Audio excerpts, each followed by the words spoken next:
اچھا، یہ تو فضیلت کی بات ہے ان لوگوں کے لیے جو جمعہ میں تشریف لاتے ہیں. تو جمعہ میں آنے والوں کے لیے بھی کوئی خاص آداب ہیں؟ کو کیسے مسجد میں آئیں؟ جمعہ کے لیے کوئی خاص تیاری کر کے آنا ہوتی ہے؟ مسجد میں آنے کے بعد کچھ چیزوں کا لحاظ کرنا ہوتا ہے، تو کوئی جمعہ کے آداب ہیں؟ جی، جمعہ ایک افضل ترین دن ہے، اور اس جمعے کے حوالے سے نبی مکرم صلی اللہ علیہ وسلم نے تفصیل کے ساتھ ہمیں رہنمائی اور ہدایات جو ہیں وہ عطا فرمائی ہیں. تو جمعے کے من جملہ آداب میں سے ایک ادب یہ ہے کہ جمعے والے دن جو ہے وہ غسل کیا جائے. جمعے کے احترام میں اور جمعے کی فضیلت کو سامنے رکھ کر انسان جو ہے وہ غسل کرے، اور اہل علم تو بلکہ فرماتے ہیں کہ جمعے والے دن غسل کرنا جو ہے وہ واجب ہے. نبی مکرم صلی اللہ علیہ وسلم کی حدیث ہے، غسل الجمعۃ واجب علی کل محتلم. بخاری شریف کے اندر یہ موجود ہے کہ جمعے کا غسل جو ہے یہ ہر بالغ شخص پر واجب ہے. اور اسی طرح اللہ کے نبی صلی اللہ علیہ وسلم کی دوسری حدیث کے الفاظ یہ ہیں کہ اذا جاء احدکم الجمعۃ فلیغتسل. جب بھی تم میں سے کوئی شخص جمعے کے لیے آئے تو وہ غسل کرے. یہ روایت بھی بخاری شریف کے اندر موجود ہے.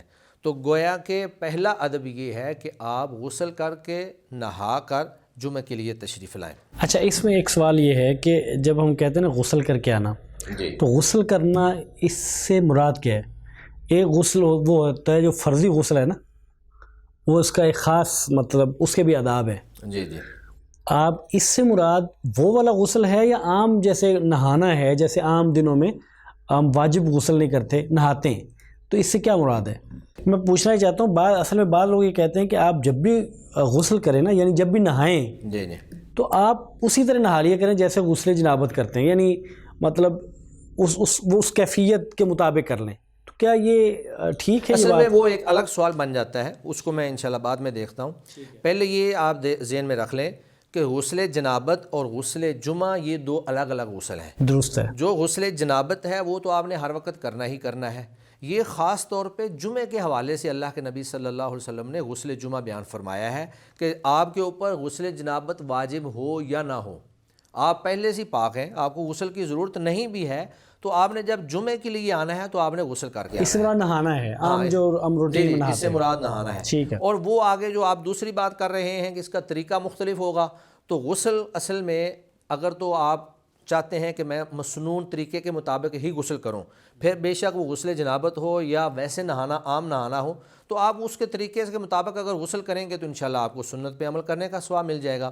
وہ ایک الگ بات ہے. لیکن یہاں جو غسل ہے وہ غسل جمعہ ایک الگ سے مستقل غسل نبی مکرم صلی اللہ علیہ وسلم نے بیان فرمایا ہے. دوسرا ادب یہ ہے کہ آپ اپنے جسم کی صفائی ستھرائی کر کے آئیں. یہ غسل سے بڑھ کر ایک چیز ہے. ایک تو صرف نہانا ہے، یہ غسل سے بڑھ کر ہے. اس میں یہ ہے کہ آپ جو ہیں زیر ناب بال، اس طرح بغلوں کے بال، آپ اپنے ناخن جو ہیں وہ تراش کے آئیں، آپ اپنی مونچھیں جو ہیں وہ کاٹ کے آئیں. تو یہ جو ہے اس سے الگ اللہ کے نبی صلی اللہ علیہ وسلم کا حکم ہے. بخاری شریف کی ہی روایت ہے، رسول اللہ صلی اللہ علیہ وسلم نے فرمایا لا یغتسل رجل یوم الجمعۃ ویتطہر ما استطاع من طہر ویدہن من دہنہ او یمس من طیب بیتہ، کہ جب بھی کوئی آدمی غسل کر کے اور طہارت حاصل کر کے، جہاں تک وہ طہارت حاصل کر لیتا ہے، اور تیل استعمال کر کے یا خوشبو لگا کر وہ نکلتا ہے اور پھر وہ مسجد میں آتا ہے، تو اللہ کے نبی صلی اللہ علیہ وسلم نے فرمایا کہ اللہ تعالیٰ اس کے اس جمعے سے لے کر اگلے جمعے کے درمیان جتنے گناہ ہوتے ہیں وہ اللہ تعالیٰ معاف فرما دیتے ہیں. تو یہ گناہ جس طرح کہ پہلے روایت میں گزر چکا ہے کہ یہاں گناہوں سے مراد صغیرہ گناہ مراد ہیں.